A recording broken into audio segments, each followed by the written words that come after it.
السلام علیکم ګرانو کتونکو د وقفې نه پس بیا تاسو په خدمت کې حاضر یو. مونږه د هنر کور په هنرونو کې د ډرامې په هنر خبره روانه کړې ده او په پښتو ډرامه کې مونږ دې ته راورسېدو چې د عبدالاکبر خان اکبر او د خلیق صاحب نه د پښتو ډرامې دا سفر روان شو. خو دا د زمونږ په ذهن کې وی چې دا د سټیج ډرامې خبره ده او په دغه وخت کې الکترونیک میډیا په پښتونخوا کې نه موجوده. د 1928 نه مونږ خبره را شروع کړې ده. نو چې الکترونیک میډیا نه موجوده نو ډرامه هم الکترونیک میډیا ته نه راغلی. ډرامه په سټیج ښودلې شوه. په سټیج ډرامه کې چې مونږ دا کم دوه نمونه واخیسته د نه علاوه هم یو شمیر نمونه دي چې د سټیج ډرامې ډیر اهم نمونه دي. مثلا امیر نواز جلیا دغه درد ډرامه دومره مشهوره شوه چې هغه وروسته بیا په کتابي شکل کې هم چاپ شو. خو په هغه دور کې په سټیج د جلیا صاحب دا ډرامه درد ډیره زیاته مشهوره وه. د قاضي رحیم الله نوې روشني همدغه د سټیج د دور ډرامه ده. دومره مشهوره شوه چې بیا وروسته په کتابي شکل کې هم چاپ شوه. ځکه چې ځینې ډرامې داسې وي چې خلکو غوښتې، نو د غوښتلو دپاره طریقه دا وه چې دا د اوس په لیک کې راشي. او دا خبره وه چې هغه کومې ډرامې په سټیج ښودلی شوې وې د هغې کې د ډېرو سکرپټ موجود و. په خپله د خلیق صاحب د خوږ ژوندون، خدایي خدمتګار، شهیده سکینه دا درې واړه ډرامې چاپ دي. دغه شان د فضل رحیم ساقي صاحب ځینې ډرامې په سټیج ښودلی شوې وې او ځینې بیا په سکرپټونه هم موجود پاتې شو. نو دا یو داسې دور و چې په دې کې د سټیج دپاره کومې ډرامې لیکلې کېدې نو د هغې سکرپټ به وروستو په کتابي شکل کې چاپ شو. خو په دې کې آرټ چېرته و؟ آرټ خو یو د لیکوال و چې هغه ډرامه لیکي څنګه. پښتو کې د ډرامې پس منظر نشته، تاریخ نشته، سلیقه نشته. د پښتو ډرامه لیکونکو ته یو روایت نه دی پروت، نو یې به ډرامه څنګه لیکي؟ خو هغې بیا هم داسې ډرامې لیکلي دي چې هغه د وروستو ډرامه لیکونکو دپاره قابل تقلید ثابت شوي. یعنې په ډرامه کې زما خو ډېره کمه تجربه ده. ما خو صرف یوه ډرامه پی ټي وي دپاره لیکلې ده، خو د لیکوال په حیثیت باندې هغه زما تجربه ډېره کمه ده. خو د کومو ډرامه لیکونکو چې تجربه زیاته ده نو هغوی ته پته ده چې په ډرامه کې د ډرامه لیکونکي کردار ډېر بنیادي دی. ډرامه لیکونکی به دا هم لیکي چې دا منظر به څنګه جوړو، ډرامه لیکونکی به دا هم لیکي چې میز کورسی به څنګه ږدو، ډرامه لیکونکی به دا هم لیکي چې اواز به اوچت څومره وي، اواز به ټیټ څومره وي. هغه په پوره سیچویشن په هغه منظر کې لیکي. نو د دې مطلب دی چې لیډینګ کردار خو د ډرامه لیکونکي دی. او دا په هغه وخت کې خلیق صاحب او هغه نورو ډرامه لیکونکو کړی و چې له د ډرامې روایت نه موجود، یا دوی د انګریزي هغه ډرامې هم نه وې کتلې. دلته خو ډېرو خلکو ته انګریزي ورتله هم نه.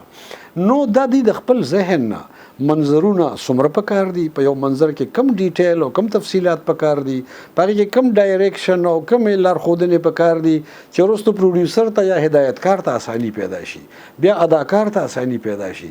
دا ټول کارونه پښتنو ډرامه لیکونکو په خپلو لیکلو کې هغه ترسره کړي دي. او بیا چې کله د سټیج دا ډرامه روانه پاتې شوه نو سره د دې چې د الکترونیک میډیا په پښتونخوا کې پیژندګلو او تعارف هم وشو، خو د سټیج ډرامه بیا هم روانه وه او تر دې دوره پورې روانه وه. په دې نشترحال کې او اباسین آرټس کونسل کې او په سټیج به تیاتر ډېره ترقي کړې وه. هر قسمه ډرامې که هغه مزاحیه وي، که هغه به تاریخي وي، که هغه به په شخصیاتو وي، که هغه به سنجیده وي، علمیه وي، دا ټولې ډرامې ډېرې په کامیابۍ سره کېدلې. خو اوس د تیاتر او د سټیج هغه روایت پاتې نه شو. البته موږ دا ویلی شو چې د هغه ابتدایي سټیج ډرامې نه پس ته که پښتو ډرامې چېرته وده موندلې ده نو هغې بیا د ریډیو د ډرامې په شکل موندلې ده. موږ ته پته ده چې په پښتونخوا کې ریډیو په 1945 شپږ کې خپل نشریات شروع کړو، خپل آغاز یې وکړو. نو دا ریډیو خو په پېښور کې و. نو په پېښور کې مطلب دا چې پښتونخوا کې و، د پښتنو په سیمه کې و. نو پښتونخوا کې د یو ریډیو د خېټې ډکولو دپاره د پښتو پروګرامونه پکار دي. که هغه کرکیله ده او که هغه مذهب دی او که هغه موسیقي ده او که هغه نورې څانګې دي، خو ډرامه ډېر بنیادي څیز و. نو په پښتو کې ډرامه لیکل ډېر ضروري و، د ریډیو ضرورت و. ریډیو پښتانه لیکوال راوغوښتل او داسې داسې لیکوال یې راوغوښتل چې د پښتو ډېر لوی نومونه وو. په هغه نومونو کې دوه شخصیات خو داسې دي چې د ریډیو دپاره په سوونو ډرامې لیکلې دي. له بده مرغه د ټولو ډرامو یا د لږو ډرامو هم ریکارډ خو پاتې نشو. البته د یو شخصیت تقریبا 15-20 ډرامې داسې دي چې د هغې سکرپټ یا د هغې ریکارډ موجود دی. خو دغه دوه شخصیات وڅوک، یو سمندر خان سمندر چې هغه رښتیا سمندر او په سوونو ډرامې د ریډیو دپاره ولیکلې، او یو حمزه بابا. نو حمزه بابا خو د قلم او د لیک او د کتاب هغه هم سمندر هغه هم یو لوی بحر و. نو حمزه بابا هم په سوونو ډرامې ولیکلې. دا چې د کوم شخصیت 15-20 ډرامې پاتې دي دا حمزه بابا دی. او دا هم داسې پاتې دي چې ما په خپل په حمزه بابا کتاب لیکلو، نو ما به لټون کولو، نو دا زمونږ خاطر غزنوي مرحوم د الله وبخښي دی په ریډیو کې پاتې شوی. نو د سره د حمزه بابا د دې ډرامو نومونه، د ریډیو نه د نشر کېدو تاریخونه او ځینې معلوماتو، نو ما هغه خپل کتاب دپاره د خاطر صاحب نه هغه ډیټیل واخیستو، کتاب کې مې ذکر وکړو. وروسته بیا معلومه شوه چې د ریډیو د سکرپټ نه د حمزه بابا د سکرپټ سیکشن نه د حمزه بابا د ځینې ډرامو هغه مسودې په لاس راغلي، خو په سوونو ډرامې خو رانغلې په لاس. او دا ولې د ډېرې بدقسمتۍ خبره ده چې ریډیو پاکستان پېښور په یو وخت کې خپل ټول ریکارډ په خپل وسوځولو، هغې سره ځای نه و، سټور نه و، نو ریکارډ یې وسوځولو. اوس هغوی ته دا اندازه نه وه چې د حمزه ډرامې څه مقام لري، د سمندر ډرامې څه مقام لري، او ورسره د نورو بلا ډېرو ډرامه نګارو ډرامې څه مقام لري، خو هغه ریکارډ ضایع شو. البته په مجموعي طور د ریډیو نه د پښتو ډرامې د نشر کېدل چې شروع شو، نو دا د اسلم خټک د ډرامې نه شروع شو چې د ډرامې نوم و د وینو جام. البته د وینو جام باندې خپله یو تنازع ده. ځینې خلک وایي چې دا د مظلوم صاحب ډرامه ده، د عبدالکریم مظلوم، او ځینې خلک خو لا دا دعوه هم کوي چې دا د سید بهادر شاه ظفر کاکا خیل ډرامه ده. بلکې ځینې خلک څه په خپله بهادر شاه ظفر کاکا خیل سره ما چې یو مرکه کړې وه تقریبا 13 کاله پخوا، نو هغه ما ته په هغه مرکه کې ویلي چې دا ډرامه زما ده، خو ما د دې نوم ایښی و د کلو ښایست، او بیا مې ریډیو ته ولېږله، او چې ریډیو نه نشر شوه نو زما نوم ته یې خوا شوی او د وینو جام نوم پې لیکلی شوی. نو دا یو بیله تنازع ده، خو شروع شوی خو د 1915-16 نه د پښتو د ریډیو ډرامې شروع وشوه، آغاز وشو د وینو جام. بیا حمزه بابا او سمندر خان سمندر خو په سوونو ډرامې ولیکلې. خو په دغه دور کې ریډیو دپاره نور ډېر لوی لیکوالو، اجمل خټک، مراد شینواری، هدایت الله، دا قاضي هدایت الله دی، رضا محمدی یعنی مومندی، او بیا ځینې نور لیکوال په وروسته دور کې لکه برق صاحب شو، ډاکټر اعظم صاحب، ګل افضل خان، افضل رضا صاحب، دا بیا د وروسته دور خلک دي چې ریډیو له به ډرامې لیکلې، او یو شمېر نور هم دي. خو زما مقصد دا دی چې 15-16 نه د ریډیو د ډرامه شروع شو، نو د ډرامې آرټ په الکترونیک میډیا کې ترقي کول شروع کړ. او ښکاره خبره ده چې په ریډیو کې د ډرامې د آرټ شکل بدلو، د لیکوال لپاره هم او د اداکار لپاره هم، ځکه چې ریډیو کې خو نه اکټر لیدی شي او نه سټیج لیدی شي. په سټیج ډرامه خو به کتونکو اداکار لیدو چې د څه حرکتونه کوي، د ډرامې بنیاد دی حرکتونه کول، او په سټیج ښکاري، خو په ریډیو کې خو ښکاري نه. نو د ریډیو آرټ بدلو، پر ریډیو کې به هر قسمه تاثر د اواز په ذریعه قایمولو. دا کرکټر بوډا دی که دا ځوان دی، دا زلمی دی، دا تعلیم یافته دی، دا کمکل دی، دا هوښیار دی، دا لیونی دی، دا پروفیسر دی، دا ډاکټر دی، دا څه دی، دا به صرف په آواز کې کور کولو په ریډیو، او دا ډېر ګران کار و. او بیا د یوازې د اداکار آواز نه، هغه سیټ، هغه سیچویشن، هغه اوازونه چې اوس د سین چې دی دا په یو هوټل کې دی، که دا په سړک دی، که دا په بازار کې دی، دا په ریډیو کې کور کول ډېر ګران کار و. دا ټول سیچویشن. نو د ریډیو آرټ چې دی پښتو ته صرف د آواز په ذریعه دغه ټول منظر، پس منظر، سیچویشن، حالات، اداکاری، نفسیات، دا ټول هنرونه په ریډیو ډرامه کې یو ځای وو. او داسې ډرامې ریډیو کړي دي چې نن هم خلکو ته یادې دي. اوس هم که چاته ووایي چې د اوچې خان ډرامه دې کتلې ده، نو د اوچې خان ډرامه ما ته خو په خپله یاده ده. په پاره کې یو کریکټر وي او ډېر خوار غوندې کریکټر وي او ځان ته ډېر غټ ګوري او خواري مزدوري نه کوي چې بالکل د لوګي مرینو مزدوري شروع کې به په مزدوري شرمېږي او بیا په کور کې بدحالي.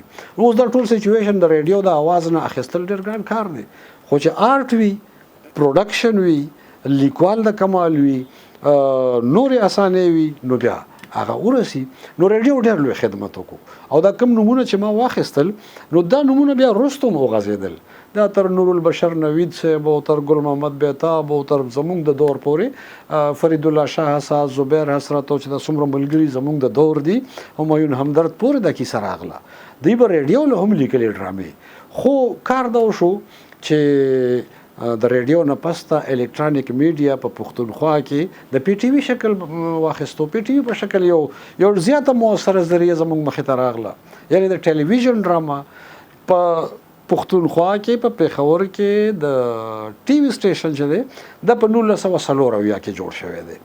د 40 نه یو کال مخکې د پښتو یو ډراما په ټي وی هم نشر شوی و خو هغه د چکلالې د سټیشن نه په هغه چکلاله سټیشن کې به د پښتنو لپاره یو پروګرام وو آغوش کوهستان نو په هغه کې یو پښتو ډراما نشر شوی و چې هغه قاضي هدایت الله لیکلی و خپل پردي خو دغه ډراما اصل کې ترجمه شوی و د اپنے پرای اردو نه.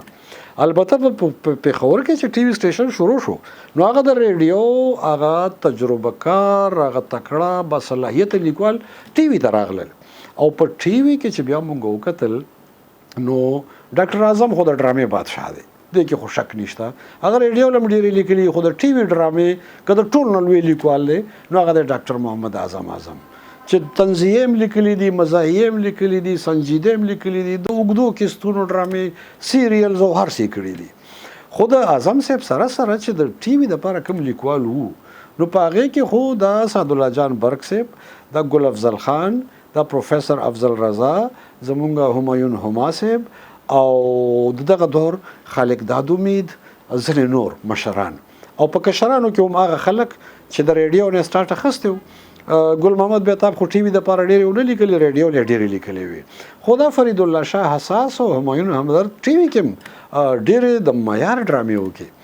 نو زما مطلب دا دی چې پی ټي وی یا ټي وی په الکترونیک میډیا کې پښتو ډرامې ته وده ورکړه او بیا چې نجی چینلونه راغلل نو ډرامې ډېرې زیاتې شوې نجی چینلونه یا ذاتي یا پرایویټ چینلونه خو ښه ډېر دي نو په هغې کې به هم د نورو پروګرامونو سره ډرامه موجوده وه او هغه ډرامه کې هم ډېر د معیار کار شوی دی ډېر لوی لوی اداکاران پکې مخې ته راغلي دي بلکې په دغه دور کې زه یو بل رجحان ته اشاره کول غواړم د پښتو ډرامې په حواله چې هم په دې دور کې یو رجحان شروع شو په دې سی ډي ډراما به کار کېدلو سی ډیانې به جوړېدلې او په هغې کې به ډېر لوی لوی اداکاران هم راتلو.